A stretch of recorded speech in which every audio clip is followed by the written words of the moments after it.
Hi, I'm Jenny Parker.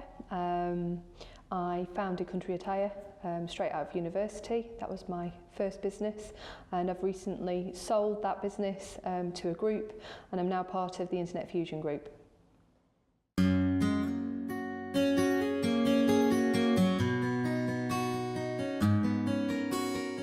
I suppose the things that influenced my career were really founded at university. I had some great tutors who were really helpful in helping to determine what I wanted to be. I knew I never really wanted to work for anyone else. I always wanted to work for myself and, really plough my own field. So there was a few people at university, but going forwards I think I've had multiple influences in different ways, shapes or forms, but going right back to my foundation, my parents and my husband's parents also gave me an amazing work ethic and really to just crack on and do what I needed to do.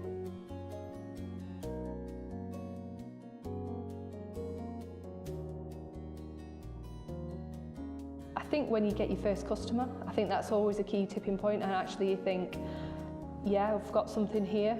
And also I had another experience with an older gentleman who was a business advisor.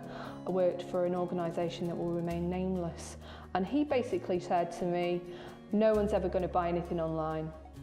It's a ridiculous idea. Why would anyone do that when you've got so many other options out there on the high street? And that was kind of a bit of a gauntlet that was laid down to me, and I felt that actually there was a point to prove here. So that was kind of a bit of a tipping point. I was pretty early on in my career, so it was an important moment.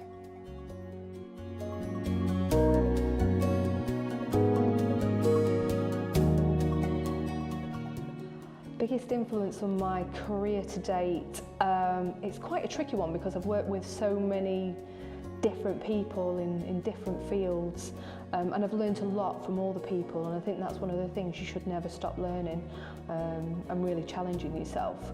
But I'm going to have to say the biggest influence is going to be my husband and business partner, Richard, and he's really supported and helped me grow into the person that I am today.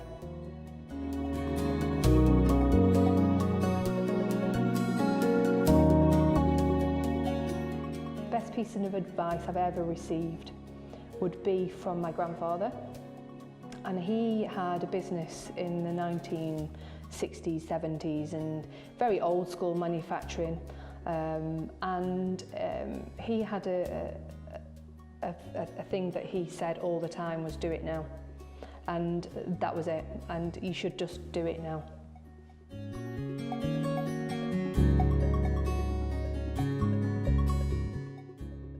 This is a really tricky question about what is the business tool that you can't live without.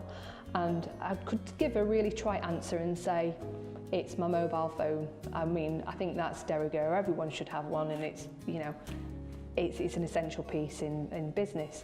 However, for me personally, I couldn't do the job that I do without the support network around me. So I think my mum is my best business tool. And I don't like calling her a tool, but she's a support, and she allows me to go to work every day.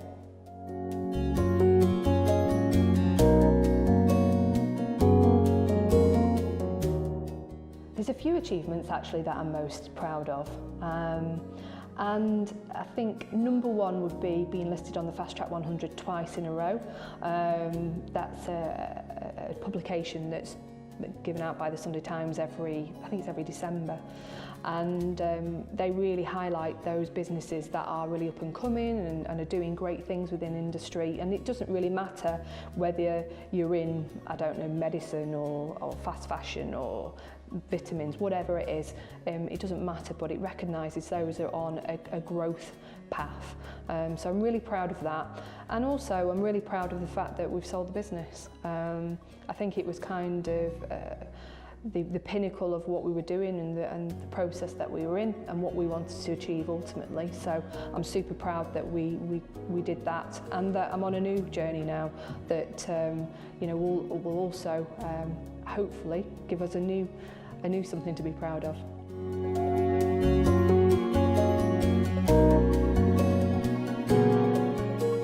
So The disruption elements for e-commerce and I think fashion, there's a couple of things probably, but the main one, I think we need to be more focused on what we're doing to the environment and sustainability. That is a massive topic across all business right now, and should be high on the list of any board's agenda. But it's just literally how you operate within business and how you should be operating going forwards, whether it's the electricity that you use or the tools that you use for manufacture or the brands or the products that you sell.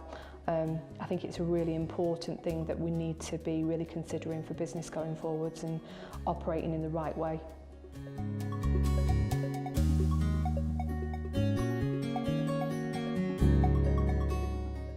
It's a really tough one. I'm not a massive reader.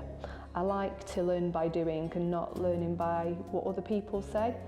I suppose James Dyson's book, I think that's one that everyone should read, and his trials and tribulations, getting his products off the ground. My background is product design, so he's a really important gentleman to pay attention to.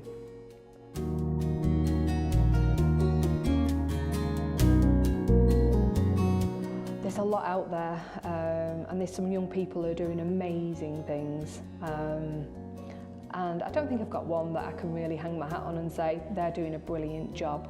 But I think the ones that are going to really succeed are the disruptors, the ones that are doing things differently and not the Me Too organisations, the ones that are super entrepreneurial and think about the way that they operate differently. So they're the ones that I would tip to really succeed.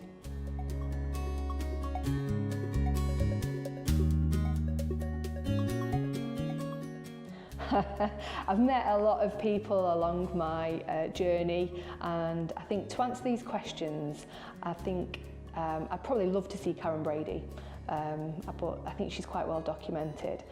But I think if you want to talk to some really interesting people, there's probably two guys that you should talk to. There's one called Mike Driver, who was part of the team that helped to sell Country Attire, and a really interesting guy, got a very different slant on life.